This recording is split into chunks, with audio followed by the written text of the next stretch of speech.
Olá, pessoal, tudo bem com vocês? Aqui é o professor Lindomar Ribeiro, professor de vocês de língua portuguesa, e este vídeo tem como objetivo trazer a vocês orientações relacionadas à nossa atividade de número 13, conforme está no título aqui, de língua portuguesa, para vocês alunos do nono ano. Atividade aqui do segundo bimestre do ano de 2021.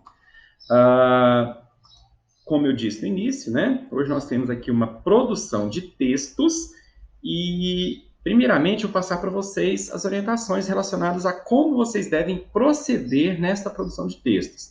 Primeiramente, ela será feita no caderno de vocês de língua portuguesa, obviamente, né? Vocês vão copiar este cabeçalho, conforme está na orientação aqui ao lado, né? Então, copie o cabeçalho no seu caderno e, é claro, coloque a data, seu nome completo e sua turma. Essas informações devem ser preenchidas. Também vocês irão copiar a proposta da redação, da produção de textos, que está aqui, né? E, é claro, essas linhas vocês não precisam copiar, mas aqui eu estou mostrando as linhas para ficar mais fácil vocês se orientarem de como que deve ser feito, tá bom? Vamos, então, para a parte do conteúdo, do que realmente vocês deverão fazer nesta redação, nesta produção de textos. Hoje vocês farão um reconto. O que é um reconto? Reconto vem da palavra ou do verbo recontar, que é contar novamente. Nós temos o gênero textual conto e aí nós temos o reconto, que também é um gênero textual. Então, recontar é você pegar, por exemplo, um conto que você já tenha lido, que você já tenha ouvido, que alguém contou para você em algum momento, e você escreve essa história com as suas palavras. Lembrando que você não deve simplesmente ir e copiar essa história, esse conto em outro local. Isso não deve ser feito, senão não seria reconto, seria plágio, né? No caso, vocês terão que recontar, é contar com as palavras de vocês, que isso fique bem claro para vocês, tá bom? Também, olha só, é interessante que vocês leiam essa observação que está do lado aqui, de que, como eu já disse, a atividade deve ser copiada e também deve ser enviada através do Google Classroom ou Google Sala de Aula. Nós temos um vídeo aqui que em todas as minhas aulas, em todas as minhas atividades, eu costumo colocar para vocês assistirem e caso tenham dúvidas, vocês, é claro, poderão sanar essas dúvidas para fazer o envio da atividade através do Google Classroom. Esse vídeo foi gravado por mim já tem um tempinho, mas ele está realmente muito atual ainda, né? Então, assistam a este vídeo, se você não souber, é claro, como enviar a sua redação através do Google Classroom, ok? Lembrando que a atividade deve ser copiada toda no caderno. Essa deve ser feita toda no caderno. Outras eu até tenho pedido vocês que vocês imprimam e colhem no caderno, mas essa não, essa aqui realmente é necessário que você copie, tá bom? Para que eu avalie a sua letra, a sua caligrafia direitinho. Vamos então para a redação em si. Olha só, o que diz aqui na proposta? Na produção de textos de hoje, você irá recontar uma história que você tenha lido ou ouvido contar. A história recontada pode ser real, ou seja, que tenha acontecido, né, algo verdadeiro, ou fictício. O que é algo fictício? É aquela história que foi criada e contada por alguém, né? Na literatura, é claro, de modo geral, a literatura trabalha mais com o fictício do que com o real. Qual é a intenção da literatura? É imitar o real através da ficção, né?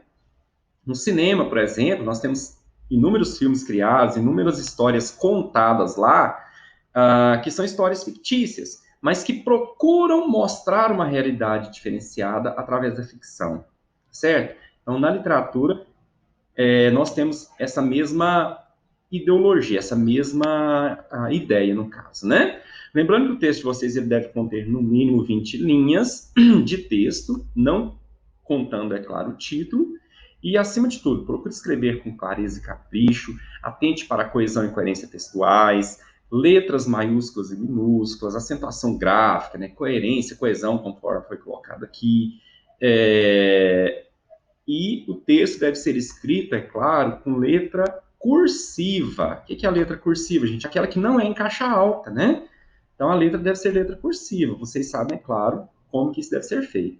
O título aqui, nós temos uma orientação falando o que é título e o que é tema, que são coisas diferentes, Mas, no caso desta proposta especificamente, vocês irão escrever aqui o seguinte: reconto da história tal, eu coloquei entre aspas aqui porque você vai colocar a sua história, a história que você recontou, vírgula, de fulano de tal. Esse fulano de tal é o autor do conto original.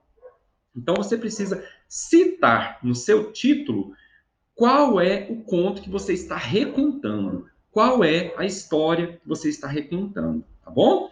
Então, busquem na mente de vocês aquilo que vocês já ouviram, que vocês já leram, que já foi contado para vocês pelos seus pais, pelos seus avós, por alguém que costumava contar histórias para você, né, e tal. Então, tem muitas histórias bacanas, histórias fantasiosas, histórias, às vezes, tristes, às vezes que foram chocantes, ou às vezes que foram muito engraçadas. Então vocês vão escolher uma história que vocês tiverem ouvido ou lido, como eu já falei aqui várias vezes, né? E vão recontar com as palavras de vocês. Gente, procurem organizar o texto em parágrafos, letras maiúsculas depois dos pontos, ou também letras maiúsculas em nomes próprios. Procurem observar as palavras que são acentuadas, procurem utilizar as vírgulas ou a vírgula de forma correta nos locais onde for necessário. Nós já até fizemos aulas anteriores explicando sobre a utilização da vírgula, e eu tenho certeza que vocês vão lembrar sim de alguma coisa, né? E também essa questão da coesão e da coerência que eu falei aqui, a coerência textual. O que é coerência textual? Está mencionado aqui. Muita gente começa um texto sem uma sequência lógica. Ele escreve a história sem dar aquela sequência do jeito que ela deve ser. Começa como se fosse do final para o início. E, gente, vocês precisam observar que uma história, um conto, um reconto, ele tem um início, tem um meio e tem um fim. Então, atente para esses detalhes para que você não se perca durante a sua narrativa, durante o seu texto, tá certo? E como é um reconto, que fique claro para vocês que esse texto é um texto narrativo. Você vai contar ou recontar, no caso, né? Então é um texto narrativo. Se houver falas de personagens, vocês devem voltar à linha, colocar travessão, e coloque a fala daquele personagem do jeito que é. Isso se for discurso direto. Se for o discurso indireto, onde você não coloca as travessões, você apenas transcreve a fala dos personagens ou as falas dos personagens, nesse caso você pode usar aspas ou você pode colocar segundo fulano de tal, que disse tal, aí você escreve lá o que a pessoa falou. Então tem que ter algo que mostre que as falas que estão ali são de alguém, né? De algum personagem. Ok, gente? Então é isso. Espero que vocês tenham compreendido. Se tiverem dúvidas, vocês podem me chamar durante a aula, durante as aulas aí no decorrer das semanas, pelo WhatsApp, estarei à disposição, ou pelo Google Meet, quando for o caso também, estarei à disposição para auxiliá-los naquilo que for necessário, tá certo? Muitíssimo obrigado, tenham todos aí um ótimo dia e que vocês realmente estejam focados cada dia mais nos estudos de vocês. Fiquem com Deus e até a nossa próxima aula. Tchau, tchau.